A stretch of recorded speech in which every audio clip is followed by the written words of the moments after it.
सभी को एक बार फिर से खुदावन यीशु के नाम में मैं हार्दिक दिल से अभिनंदन करता हूं। और एक बार फिर से मैं आपके बीच में एक संदेश शेयर करना चाहता हूं। और मुझे बेहद ही खुशी है इस टॉपिक के ऊपर मैं बात करने में। जो टॉपिक मैं आपसे अभी बात करने वाला हूं वो टॉपिक है one birth is not sufficient और एनफ। एक जन्म काफ़ी नहीं है। और इसके ऊपर में हमारा प्रभु यीशु मसीह ने बात किया और आज मैं बात करना चाहता हूं आपके बीच में कि क्यों प्रभु यीशु ने कहा एक बार जन्म लेना काफ़ी नहीं है परमेश्वर के राज्य में प्रवेश करने के लिए। आइए एक छोटा सा प्रार्थना करें कि प्रभु हमें बुद्धि और ज्ञान दे इन बातों को समझने के लिए और अपने जीवन में वो दूसरे जन्म को समझने और जन्म को लेने के लिए आप प्रभु सहायता और मदद करें। प्रभु यीशु आपका बहुत बहुत धन्यवाद करते हैं इस सुंदर से समय के लिए। और मैं प्रार्थना करता हूँ अपनी आत्मा के द्वारा मुझे भी बात कीजिए, जो दूसरे लोग सुनते हैं देखते हैं उनको भी बात कीजिए, ताकि वो दूसरे जन्म के बारे में समझ सके और वो प्रभु वो दूसरा जन्म आपके नाम में ले सके। सारी बातों को आपके हाथों में सौंपते हुए प्रार्थना प्रभु यीशु मसीह के नाम से मांगता हूँ पिता, आमीन आमीन। तो आज जो मैं बात करने वाला हूँ वो बात करने वाला हूँ जॉन चैप्टर 3 और 3 का जब हम 2 नंबर वचन पढ़ते तो वहाँ पे एक लिखा है, एक फरीसी व्यक्ति है वो चुपके से आता है, जो आराधनालय का सरदार है, बहुत अच्छा से उसको बाइबल का जानकारी है। वो व्यक्ति आके और प्रभु यीशु से पूछता है, मैं जानता हूँ कि तू जो भी चीज़ चमत्कार करता है वो परमेश्वर की तरफ से करता है, अगर परमेश्वर तेरे साथ नहीं होता तो नहीं करता। और प्रभु यीशु मसीह ये बातों को सुनते हैं तो मालूम है उसको कैसे जवाब देते हैं। प्रभु यीशु मसीह का जवाब मैं पढ़ना चाहता हूँ आपके बीच में। 3 नंबर वचन में लिखा है, यीशु ने उसको उत्तर दिया, मैं तुझसे सच सच कहता हूँ यदि कोई नए सिरे से न जन्मे तो परमेश्वर का राज्य देख नहीं सकता। देखिए यहाँ पे व्यक्ति क्या बोलता है, चिन्ह और चमत्कारों की बात करता है, लेकिन हमारा यीशु जो है ना उससे बढ़कर हमेशा बात करता है। हम क्या पूछते हैं उससे ज़्यादा परमेश्वर हमारा बताना चाहते हैं और देना चाहते हैं। और प्रभु यीशु मसीह ये बताना चाहते हैं, डोंट आप मत जाइए वो चिन्ह और चमत्कार में मत फंसिए, लेकिन आप दूसरे जन्म को जान जाइए, दूसरे जन्म को ले लीजिए। हमारा यीशु ये बताना चाहते हैं। वो चीज़ और चमत्कार में बात करने के लिए तैयार है, लेकिन प्रभु उस टॉपिक को बहुत ही सडनली चेंज करते हैं और कहते हैं, ब्रदर मैं जानता हूँ आपको बहुत जानकारी है ये सारी बातों को और जो भी आप बोलते हैं सही है, लेकिन आप यहीं पे फंसे मत रहिए, उससे आगे आइए और मैं आपको एक नई बात बताना चाहता हूँ। Second birth, one birth is not sufficient to enter the kingdom of God, and we have to take the second birth in Jesus Christ to enter the kingdom of God। और हमें दूसरा जन्म लेना है प्रभु के राज्य में प्रवेश करने के लिए यीशु मसीह के नाम में। और इसीलिए प्रभु यीशु इस बातों को बता रहे हैं। और फिर आगे जब हम वचन जब 4 नंबर पढ़ते हैं तो निकोदेमुस से बात सुनता है कि कैसे हमको दूसरा जन्म लेना पड़ेगा, आए हम तो बूढ़े हो गए तो कैसे अपने माँ के कोख में दूसरी बार जा सकते हैं। प्रभु यीशु बताते हैं, सुनो ऐसी कुछ बात नहीं है। दूसरा जन्म का मतलब ये नहीं हुआ कि हमें अपनी माँ के पेट से जाके जन्म लेना है।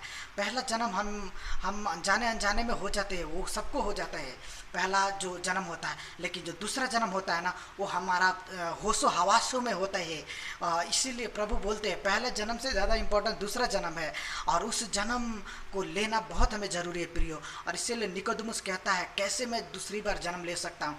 और प्रभु यीशु मसीह से बहुत ही स्पष्ट शब्दों में बताते हैं। वचन 5 में यीशु ने उत्तर दिया, मैं तुझसे सच सच कहता हूँ। राइट, एक बार नहीं 2 बार बोलते हैं कि जब तक कोई मनुष्य जल और आत्मा से जन्म न ले तो वह परमेश्वर के राज्य में प्रवेश नहीं कर सकता। A person who is not be born by water and spirit can not enter into the kingdom of God.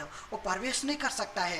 ये बहुत स्पष्ट है और इसको समझना हमें बहुत ही ज़रूरी है, क्योंकि जब तक हम इसको नहीं समझे ना तब तक हमारा पहला जन्म में ही हम फंसे रहते हैं और दूसरे जन्म के बारे में हम जान नहीं पाते हैं। प्रभु यीशु मसीह यहाँ कहते हैं जल और आत्मा, जल से हमारा एक बार जन्म हो जाता है जो हम माँ के पेट में रहते हैं, वो जल के द्वारा ही हमारा वहाँ पे जन्म होता है, हम जल के द्वारा ही वहाँ से निकलते हैं। लेकिन आत्मा का जन्म बहुत ज़रूरी है। और आत्मा का जन्म कब हमारा होता है, जब हम प्रभु यीशु यीशु के ऊपर में विश्वास करते हैं और उनके नाम में बपतिस्मा लेते हैं। इसीलिए जब हम मत्ती 28 पढ़ते हैं, वहाँ पे प्रभु यीशु मसीह स्वर्ग में जाने से पहले यही हुक्म देते हैं, जाओ लोगों को चेला बनाओ, पुत्र के नाम पे, परमेश्वर के नाम पे और पवित्र आत्मा के नाम पे लोगों को बपतिस्मा दो। क्यों प्रभु बोलते हैं? इसी को तो हम सेकंड बर्थ बोलते हैं, खुदावन में, यीशु में, यहाँ बोले तो परमेश्वर का परिवार में दूसरा जन्म। और ये जब तक जन्म नहीं होता है हम परमेश्वर के राज्य में प्रवेश नहीं कर सकते। और यही बातों को प्रभु यीशु मसीह यहाँ पे समझा रहे हैं कि हमें दूसरा जन्म लेना बहुत ज़रूरी है, नए सिरे से जन्म लेना बहुत ज़रूरी है। और एक बार जन्म हम लेते हैं, सबको मालूम है, लेकिन दूसरे जन्म के बारे में बहुत सारे लोगों को मालूम नहीं होता है। और इसीलिए मैं चाहता हूँ कि लोग ये दूसरे जन्म के बारे में जानें। और जब प्रभु यीशु के पास में ये निकोदेमुस आया तो वो बहुत सारे बातों को करना चाहता था, लेकिन प्रभु यीशु मसीह उसका ध्यान इस दूसरे जन्म के बारे में, नए सिरे से जन्म लेने के बारे में और बहुत ही बढ़िया तरीके से निकोदेमुस को समझाते हैं और कहते हैं, जब तक तू जल और आत्मा से जन्म ना ले तब तक परमेश्वर के राज्य में प्रवेश नहीं कर सकता। मेरे प्रियो, आज बहुत सारे लोग एक जन्म लेने के बाद मर जाते हैं, उनका दूसरा जन्म नहीं होता है। उनके बारे में क्या, उनकी आत्माओं के बारे में क्या, वो कैसे परमेश्वर के राज्य में प्रवेश करेंगे? ये बहुत ही मुश्किल है। और आज हमारा जीवन अभी है हमारे अंदर में, इसीलिए हम क्या कर सकते हैं? परमेश्वर के राज्य में प्रवेश करने के लिए हम इस दूसरे जन्म का सहारा ले सकते हैं जो प्रभु यीशु मसीह हमें देते हैं। और ये बहुत ही आसान है।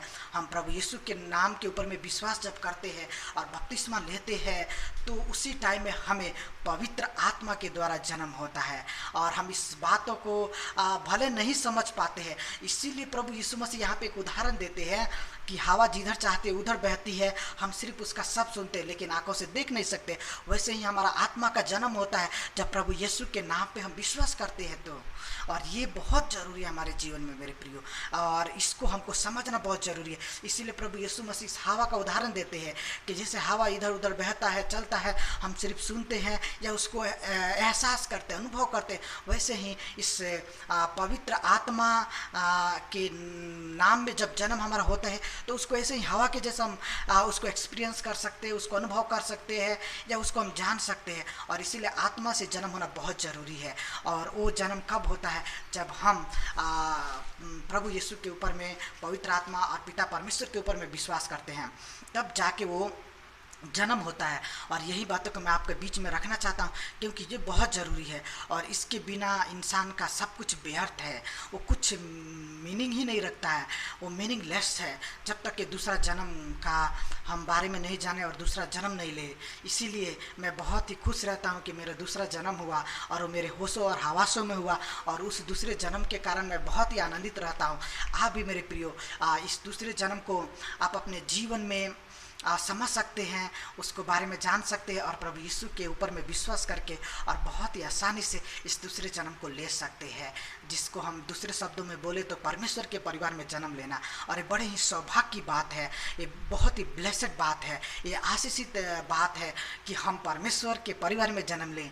हम इंसानों के परिवार में जन्म लेते हैं, राइट, लेकिन परमेश्वर के परिवार में जन्म लेना ये कितनी अच्छी बात है मेरे प्रियो। और मैं इसी के ऊपर में आज बात किया और मैं विश्वास करता हूँ जरूर कुछ ना कुछ परमेश्वर हमसे बात किए हैं। इसलिए हम चिन्ह और चमत्कारों में फंस के और अपने दूसरे जन्म से अनजान ना रहे, लेकिन हम चिन्ह और चमत्कार से बाहर निकल के और इस दूसरे जन्म के बारे में ज़रूर जाने। क्योंकि यहाँ पे निकोदेमुस चिन्ह और चमत्कारों की बात करता है, लेकिन हमारा प्रभु यीशु मसीह दूसरे जन्म के बारे में बात करता है, क्योंकि हमारा दूसरा जन्म ही हमें परमेश्वर के राज्य में प्रवेश करा सकता है। इसीलिए नए सिरे से जन्म लेना बहुत ही ज़रूरी है परमेश्वर के राज्य में प्रवेश करने के लिए। और प्रभु यीशु मसीह स्वर्ग जाने से पहले इस बातों को बहुत ही बढ़िया से वो समझाते और कहते हैं कि मैं जा रहा हूँ, चेला बनाओ, लोगों को बपतिस्मा दो, या उसको बोले तो नए सिरे से उनको जन्म दो खुदावन के नाम में, परमेश्वर के परिवार में। और बहुत सारे लोग आज खुदावन के नाम में, प्रभु यीशु के नाम में दूसरे जन्म को ले रहे हैं। आज हम सब का टर्न है, आज आपका टर्न है। आप प्रभु यीशु को ढूंढिए, आप प्रभु यीशु के बारे में जानिए और दूसरे जन्म को लीजिए वो मृत्यु होने से पहले, ताकि आप आसानी से परमेश्वर के राज्य में प्रवेश कर सकें। ये बहुत ही ट्रू, बहुत ही बोले तो क्या बोले, ये ज़बरदस्त सत्य है, क्योंकि यीशु मसीह बोलते सत्य सत्य मैं बोलता हूँ, जब तक मनुष्य नए सिरे से जन्म ना ले, दूसरा जन्म ना ले, वो परमेश्वर के राज्य में प्रवेश नहीं कर सकता। बहुत ही जोरदार तरीके से प्रभु यीशु मसीह बात बताते हैं। और इसीलिए मैं बहुत ही ज़ोर के साथ में बोलता हूँ, मेरे प्रियो, आप मरने से पहले इस दूसरे जन्म को जरूर आप लीजिए प्रभु यीशु के नाम में, और जरूर पवित्र आत्मा हमें सहायता करेंगे इस बातों को समझने के लिए। आइए एक छोटा सा प्रार्थना करें उन सारे लोगों को जो अभी तक इस दूसरे जन्म के बारे में नहीं जानते हैं या उनका जन्म नहीं हुआ है, ताकि परमेश्वर का आत्मा उनको सहायता करे और हम भी बताएं उनको दूसरे जन्म के बारे में, ताकि वो ले सके और परमेश्वर के राज्य में प्रवेश कर सके।